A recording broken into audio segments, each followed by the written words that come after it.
the silent power of thought, controlling and directing one's forces. The most powerful forces in the universe are the silent forces, and in accordance with the intensity of its power, does a force become beneficent when rightly directed, and destructive when wrongly employed. This is a common knowledge in regard to the mechanical forces, such as steam, electricity, etc. But few have yet learned to apply this knowledge to the realm of mind, where the thought forces, most powerful of all, are continually being generated and sent forth as currents of salvation or destruction. At this stage of his evolution, man has entered into the possession of these forces, and the whole trend of his present advancement is their complete subjugation. All the wisdom possible to man on this material earth is to be found only in complete self-mastery, and the command, "Love your enemies," resolves itself into an exhortation to enter here and now into the possession of that sublime wisdom by taking hold of, mastering and transmuting, those mind forces to which man is now slavishly subject, and by which he is helplessly borne, like a straw in the stream, upon the currents of selfishness. The Hebrew prophets, with their perfect knowledge of the supreme law, always related outward events to inward thought, and associated national disaster or success with the thoughts and desires that dominated the nation at the time. The knowledge of the causal power of thought is the basis of all their prophecies, as it is the basis of all real wisdom and power. National events are simply the working out of the psychic forces of the nation. Wars, plagues, and famines are the meeting and clashing of wrongly directed thought forces, the culminating points at which destruction steps in as the agent of the law. It is foolish to ascribe war to the influence of one man, or to one body of men. It is the crowning horror of national selfishness. It is the silent and conquering thought forces which bring all things into manifestation. The universe grew out of thought. Matter, in its last analysis, is found to be merely objectivized thought. All men's accomplishments were first wrought out in thought, and then objectivized. The author, the inventor, the architect, first builds up his work in thought, and having perfected it in all its parts as a complete and harmonious whole upon the thought plane, he then commences to materialize it, to bring it down to the material or sense plane. When the thought forces are directed in harmony with the overruling law, they are upbuilding and preservative, but when subverted, they become disintegrating and self-destructive. To adjust all your thoughts to a perfect and unswerving faith in the omnipotence and supremacy of good is to cooperate with that good, and to realize within yourself the solution and destruction of all evil. Believe and ye shall live. And here we have the true meaning of salvation. Salvation from the darkness and negation of evil, by entering into and realizing the living light of the eternal good. Where there is fear, worry, anxiety, doubt, trouble, chagrin, or disappointment, there is ignorance and lack of faith. All these conditions of mind are the direct outcome of selfishness, and are based upon an inherent belief in the power and supremacy of evil.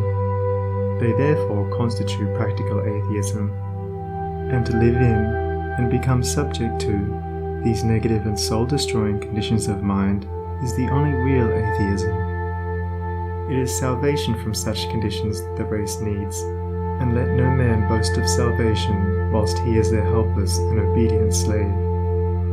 To fear or to worry is as sinful as to curse, for how can one fear or worry if he intrinsically believes in the eternal justice, the omnipotent good, the boundless love? To fear, to worry, to doubt, is to deny, to disbelieve. It is from such states of mind that all weakness and failure proceed, for they represent the annulling and disintegrating of the positive thought forces which would otherwise speed to their object with power and bring about their own beneficent results. To overcome these negative conditions is to enter into a life of power, is to cease to be a slave, and to become a master. and there is only one way by which they can be overcome, and that is by steady and persistent growth in inward knowledge. To mentally deny evil is not sufficient. It must, by daily practice, be risen above and understood. To mentally affirm the good is inadequate. It must, by unswerving endeavor, be entered into and comprehended. The intelligent practice of self-control quickly leads to a knowledge of one's interior thought forces, and, later on, to the acquisition of that power by which they are rightly employed and directed. In the measure that you master self, that you control your mental forces instead of being controlled by them, in just such measure will you master affairs and outward circumstances. Show me a man under whose touch everything crumbles away, and who cannot retain success even when it is placed in his hands, and I will show you a man who dwells continually in those conditions of mind which are the very negation of power. To be forever wallowing in the bogs of doubt, to be drawn continually into the quicksands of fear, or blown ceaselessly about by the winds of anxiety, is to be a slave, and to live the life of a slave, even though success and influence be forever knocking at your door, seeking for admittance. Such a man, being without faith and without self-government, is incapable of the right government of his affairs, and is a slave to circumstances, in reality a slave to himself. Such are taught by affliction, and ultimately pass from weakness to strength by the stress of bitter experience. Faith and purpose constitute the motive power of life. There is nothing that a strong faith and an unflinching purpose may not accomplish. By the daily exercise of silent faith, the thought forces are gathered together, and by the daily strengthening of silent purpose, those forces are directed toward the object of accomplishment. Whatever your position in life may be, before you can hope to enter into any measure of success, usefulness, and power, you must learn how to focus your thought forces by cultivating calmness and repose. It may be that you are a businessman, and you are suddenly confronted with some overwhelming difficulty or probable disaster. You grow fearful and anxious, and are at your wits' end. To persist in such a state of mind would be fatal, for when anxiety steps in, correct judgment passes out. Now if you will take advantage of a quiet hour or two in the early morning or at night, and go away to some solitary spot, or to some room in your house where you know you will be absolutely free from intrusion, and, having seated yourself in an easy attitude, you forcibly direct your mind right away from the object of anxiety by dwelling upon something in your life that is pleasing and bliss-giving, a calm, reposeful strength will gradually steal into your mind, and your anxiety will pass away. Upon the instant that you find your mind reverting to the lower plane of worry, bring it back again, and re-establish it on the plane of peace and strength. When this is fully accomplished, you may then concentrate your whole mind upon the solution of your difficulty, and what was intricate and insurmountable to you in your hour of anxiety will be made plain and easy, and you will see, with that clear vision and perfect judgment which belong only to a calm and untroubled mind, the right course to pursue and the proper end to be brought about. It may be that you will have to try day after day before you will be able to perfectly calm your mind, but if you persevere, you will certainly accomplish it, and the course which is presented to you in that hour of calmness must be carried out. Doubtless, when you are again involved in the business of the day, and worries again creep in and begin to dominate you, you will begin to think that the course is a wrong or foolish one. But do not heed such suggestions. Be guided absolutely and entirely by the vision of calmness, and not by the shadows of anxiety. The hour of calmness is the hour of illumination and correct judgment. By such a course of mental discipline, the scattered thought forces are reunited and directed, like the rays of the searchlight, upon the problem at issue, with the result that it gives way before them. There is no difficulty, however great, but will yield before a calm and powerful concentration of thought, and no legitimate object but may be speedily actualized by the intelligent use and direction of one's soul forces. Not until you have gone deeply and searchingly into your inner nature, and have overcome many enemies that lurk there, can you have any approximate conception of the subtle power of thought, of its inseparable relation to outward and material things, or of its magical potency when rightly poised and directed, in readjusting and transforming the life conditions. Every thought you think is a force sent out, and in accordance with its nature and intensity will it go out to seek a lodgment in minds receptive to it, and will react upon yourself for good or evil. There is ceaseless reciprocity between mind and mind, and a continual interchange of thought forces. Selfish and disturbing thoughts are so many malignant and destructive forces, messengers of evil, sent out to stimulate and augment the evil in other minds, which in turn send them back upon you with added power. While thoughts that are calm, pure, and unselfish are so many angelic messages sent out into the world with health, healing, and blessedness upon their wings, counteracting the evil forces, pouring the oil of joy upon the troubled waters of anxiety and sorrow, and restoring to broken hearts their heritage of immortality. Think good thoughts, and they will quickly become actualized in your outward life in the form of good conditions. Control your soul forces, and you will be able to shape your outward life as you will. The difference between a savior and a sinner is this, that the one has a perfect control of all the forces within him, the other is dominated and controlled by them. There is absolutely no other way to true power and abiding peace, but by self-control, self-government, self-purification. To be at the mercy of your disposition is to be impotent, unhappy, and of little real use in the world. The conquest of your petty likes and dislikes, your capricious loves and hates, your fits of anger, suspicion, jealousy, and all the changing moods to which you are more or less helplessly subject, this is the task you have before you if you would weave into the web of life the golden threads of happiness and prosperity. Insofar as you are enslaved by the changing moods within you, you will need to depend upon others and upon outward aids as you walk through life.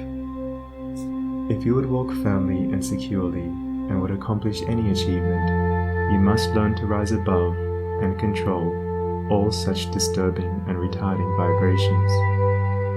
You must daily practice the habit of putting your mind at rest, going into the silence, as it is commonly called. This is a method of replacing a troubled thought with one of peace, a thought of weakness with one of strength. Until you succeed in doing this, you cannot hope to direct your mental forces upon the problems and pursuits of life with any appreciable measure of success. It is a process of diverting one's scattered forces into one powerful channel, just as a useless marsh may be converted into a field of golden corn or a fruitful garden by draining and directing the scattered and harmful streams into one well-cut channel. So, he who acquires calmness and subdues and directs the thought currents within himself saves his soul and fructifies his heart and life.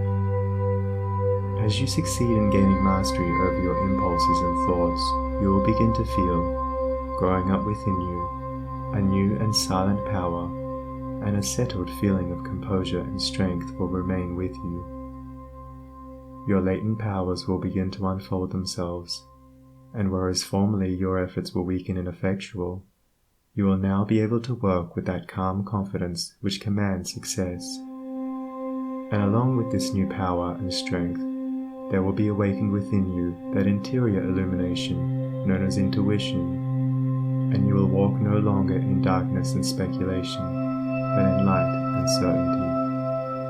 With the development of this soul vision, judgment and mental penetration will be incalculably increased, and there will evolve within you that prophetic vision by the aid of which you will be able to sense coming events and to forecast, with remarkable accuracy, the results of your efforts. and in just the measure that you alter from within, will your outlook upon life alter.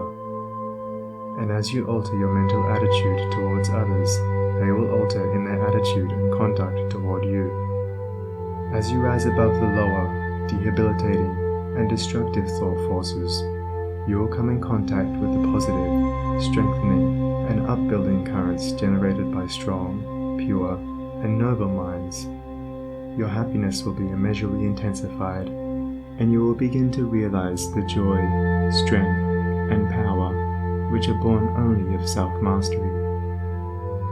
And this joy, strength, and power will be continually radiating from you, and without any effort on your part, nay, though you are utterly unconscious of it, strong people will be drawn toward you, influence will be put into your hands, and in accordance with your altered thought world, will outward events shape themselves.